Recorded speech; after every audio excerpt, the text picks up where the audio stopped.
అనగనగా ఒక రాక్షసుడు. అతని పేరు వాతాపి. అతనికొక తమ్ముడు ఉండేవాడు. ఆ రాక్షసుని పేరు ఇల్వలుడు.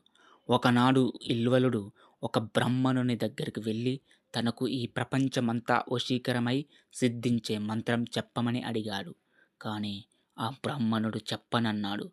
ఆ కోపం చేత అప్పటి నుండి బ్రాహ్మణులను చంపడం ప్రారంభించారు ఈ ఇద్దరు రాక్షసులు.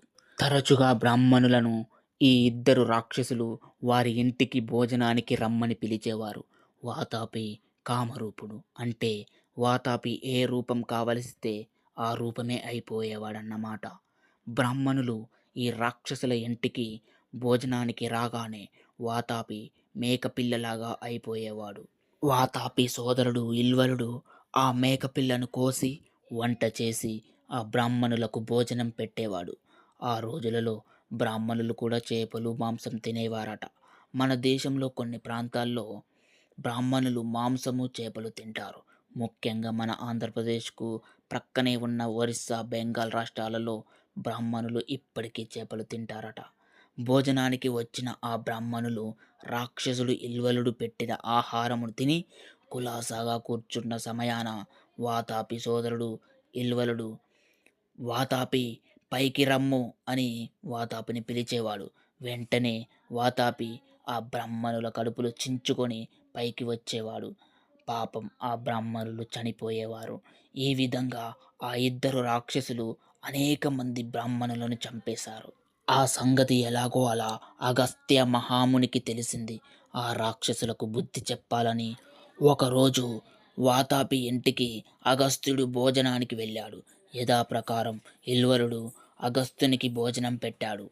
అగస్త్యుడు సావకాశంగా కడుపు నిండా భోజనం చేసి వెంటనే జీర్ణం జీర్ణం వాతాపి జీర్ణం అని అంటూ చేతితో తన కడుపు మీద రాసుకొని బేవున తేంచి వేశాడు.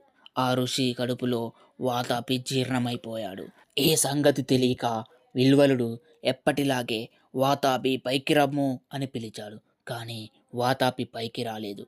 కడుపులో జీర్ణమైపోయి చనిపోయాడు. ఇప్పటికీ మన తెలుగు రాష్ట్రాల్లో చంటి పిల్లలకు ఉగ్గుపాలు పట్టిన తర్వాత జీర్ణం జీర్ణం వాతాపి జీర్ణం అని చంటి పిల్లల కడుపు పైన చేతితో రాయుట ఆచారమైపోయింది.